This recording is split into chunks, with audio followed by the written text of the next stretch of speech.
Siz meni ko'ryapsiz. Ovozimni eshityapsiz.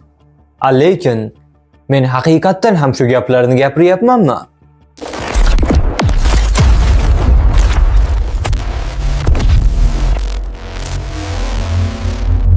...2026-yil sun'iy intellektlar erasi bo'ladi.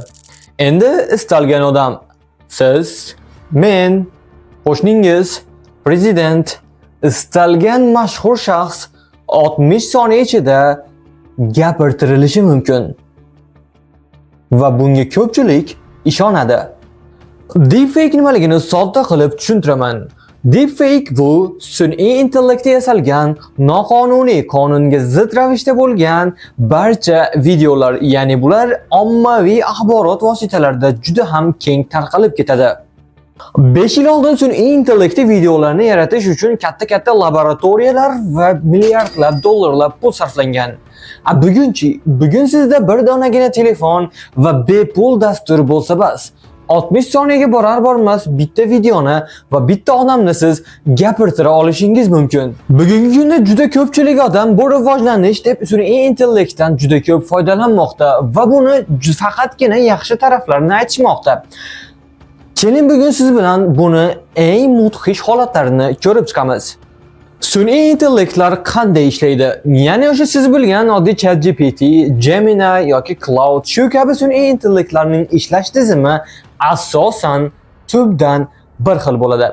Ya'ni misol uchun sun'iy intellektlar sizdan ma'lumot oladi, sizni yuzingizni oladi, sizni ovozingizni oladi va umuman siz gapirmagan, siz videoda ishtirok etmagan holatda yangi kontentni tayyorlashga qodir. Bu videoda ko'z, mimika, gapirish, ovoz barchasi sun'iy.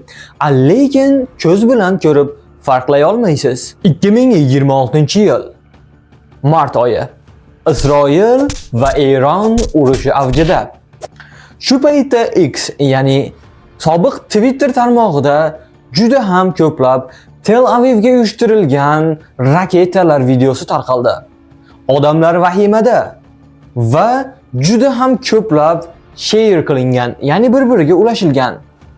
Va bu odamlarda vahima uyg'otdi va real hayotda tartibsizlikka sabab bo'ldi. 2026-yil AQSh saylovlarida ham xuddi shu hodisa ro'y berdi. Ya'ni saylovga ozgina qolganida shov-shuvli skandal videolari tarqala boshlandi. Va albatta buni tekshirishga vaqt yo'q edi. Shu sababli u ovoz berish jarayoniga juda ham katta ta'sir o'tkazdi. Va Olimpiadada Ukraina sportchilariga ham ular qilmagan ishlar haqida videolar tayyorlandi. Bugungi kunda juda ham ko'plab sun'iy intellektga yasalgan videolar ijtimoiy tarmoqlarda kezib yuribdi. Va eng achinarli jihati, buni ko'rgan odamlar uni sun'iy intellekt orqali qilinganiga ishonmayapti. Ilmiy tekshiruvlar shuni ko'rsatadiki, 210 ta odamdan iborat tajriba o'tkazilganda, na ularga ogohlik, ya'ni ogoh bo'ling, bu sun'iy intellektga yasalgan bo'lishi mumkin deyishiga qaramay, ularga pul mukofotlari berilishiga qaramay, ularga pul mukofotlari va'da qilinishiga qaramay, ular sun'iy intellekt bilan haqiqiy videolarni ajrata olishmayapti. Va bundan ham yomonrog'i yolg'on effekti. Sun'iy intellektga yasalgan videolarni ko'rgan odamlar endi real va haqiqiy hayotda bo'lgan videolarni ko'rsa ishonishmayapti. Ya'ni bu qurol ikki tomonlama ish beryapti. Ko'pchilik aytishi mumkin, bu narsa chet eldagi muammo va O'zbekistonga umuman aloqasi yo'q deb. Lekin unday emas. Hozirgi kunda juda ham ko'plab odamlar Telegram, Instagram, YouTube va boshqa turli xil platformalardan keng qamrovda foydalanishmoqda. Joylanayotgan hamma videolarni tekshirishga vaqt yo'q. Manba esa noma'lum. Mahalliy siyosatchilar, din arboblari va mashhur odamlarni o'zbek tilida gapirtirish hozirgi kunda texnik jihatdan mumkin.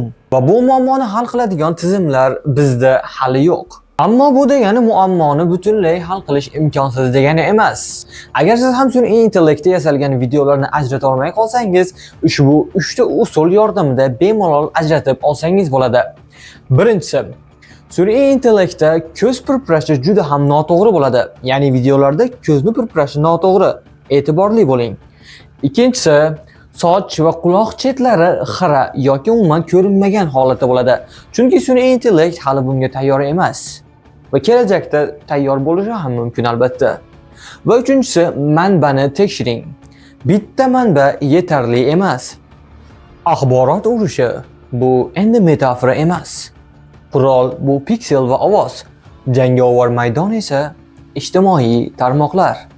Umid qilamizki, yaqin kelajakda sun'iy intellektda yasalgan videolarni va real hayotda olingan videolarni farqlaydigan biror qurilma ishlab chiqiladi. Balki u ham sun'iy intellekt bo'lar. Agar video sizga foydali bo'lgan bo'lsa, like bosing va kanalimizni rivojlantirish uchun obuna bo'lishni unutmang. Bu mavzu haqida ko'proq ma'lumot bilmoqchi bo'lsangiz, to'liq maqolani g'ayratxoldarov.uz saytida o'qishingiz mumkin. Havolani video ostida qoldiraman. Keyingi videolarda ko'rishguncha, xayr, salomat bo'ling.